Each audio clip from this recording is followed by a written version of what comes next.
नमस्कार दोस्तों, मैं रवि। आप देख रहे हैं मनी लाइव। मनी लाइव में आपका स्वागत है। हमारे चैनल पर नए हैं तो सब्सक्राइब कीजिएगा, नोटिफिकेशन ऑन कर लीजिएगा ताकि हमारी खबरें सबसे पहले आप तक पहुंचे। बिहार विधानसभा चुनाव को लेकर एनडीए और महागठबंधन के बीच सीटों का बंटवारे पर अनौपचारिक बातचीत और बैठकों का दौर चल रहा है। हालांकि एक नया फार्मूला निकल कर आया है, उसे हम आपके साथ साझा करना चाह रहे हैं। अंदर के विश्वस्त सूत्रों ने एक जानकारी दी है कि बैठक में सहमति नहीं बन पा रही है क्योंकि हर पार्टी ज़्यादा से ज़्यादा सीटें लाना चाह रहा है। बिहार विधानसभा चुनाव को लेकर सत्तारूढ़ राष्ट्रीय जनतांत्रिक गठबंधन और विपक्षी दलों के महागठबंधन में सीटों के बंटवारे को लेकर औपचारिक बातचीत नहीं हो पा रही है। दोनों गठबंधनों में जबरदस्त खींचतान चल रही है, जबरदस्त प्रेशर पॉलिटिक्स भी चल रहा है।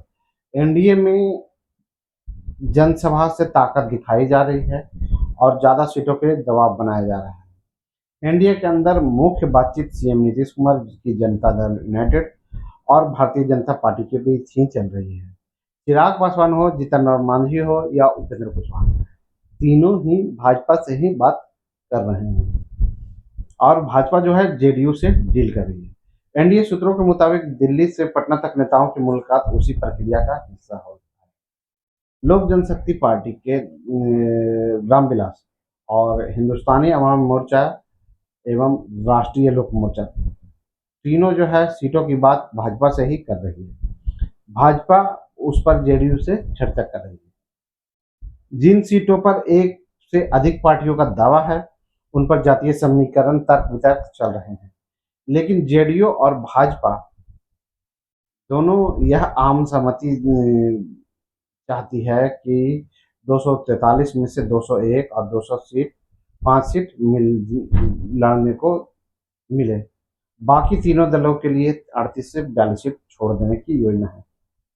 जेडीयू और भाजपा चाहती है कि 201 से 205 सीटें तक वो दोनों मिलकर लड़ें, बाकी तीन दलों के लिए 38 से 42 सीटें छोड़ दें। नीतीश को के प्रभाव को देखते हुए यह समझदारी भी है कि जेडीयू किसी भी सूरत में बीजेपी से एक सीट ज़्यादा ही लड़ेगी। बीजेपी 101 सीट लड़ना चाहती है, जेडीयू तो 102 सीट लड़ेगी ही लड़ेगी। बीजेपी 102 सीट लड़ेगी तो जेडीयू कम से कम 103 सीट लड़ेगी। 2020 के विधानसभा चुनाव में एनडीए में 4 दल थे और तब जेडीयू 115 और बीजेपी 110 सीटों पर लड़ी थी। 11 सीटों पर मुकेश सहनी लड़े थे और अब विपक्ष के साथ हो गए हैं। 7 सीटों पर लड़ने वाले मांझी पहले से ज्यादा मजबूत नजर आ रहे हैं, हालांकि वो जेडीयू के काफी करीब हैं। चिराग और कुशवाहा के लिए बीजेपी और जेडीयू कम से कम 25 से 30 सीट निकालना होगा।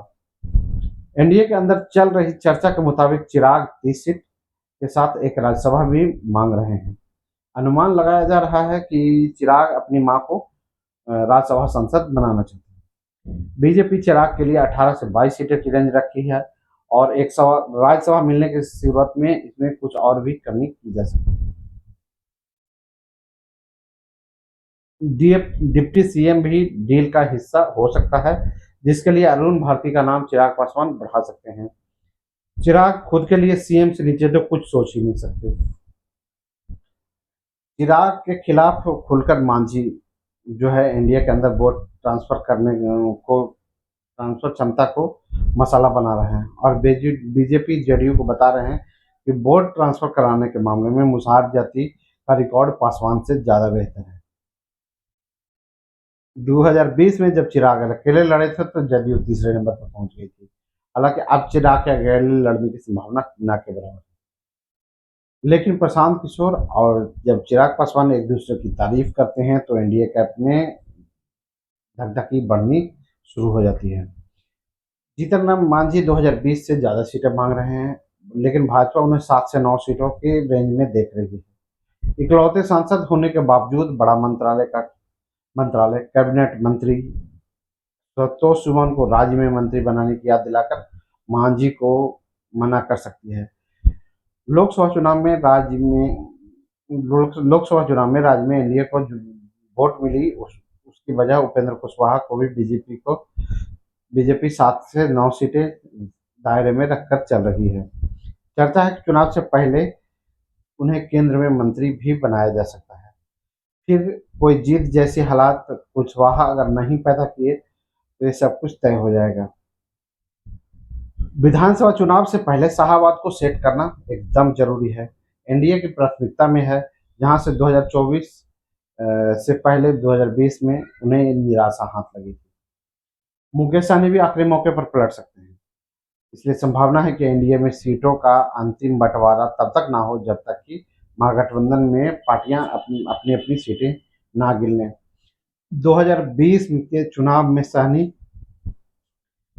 सीट बंटवारे पर तेजस्वी की प्रेस कॉन्फ्रेंस से निकल गए थे और उन्होंने एनडीए ज्वाइन कर ली थी और 11 सीटें उन्हें मिली थी। महागठबंधन में बहुत ज़्यादा सीटें मांग रहे सहनी कम सीट मिलने पर भी एनडीए की तरफ भाग जाते हैं।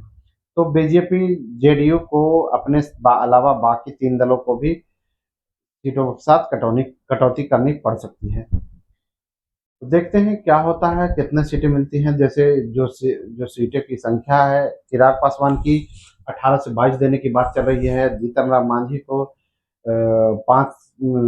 7 से 9 सीटें देने की बात चल रही है और आरएलएम को भी 7 से 9 सीटें देने की बात चल रही है और जेडीयू भाजपा 201 से दोनों मिलकर 205 सीटें तक लड़ सकती है। दोस्तों, आप देख रहे हैं मनी लाइफ, मैं हूं रवि। मिलते हैं अगले वीडियो में नए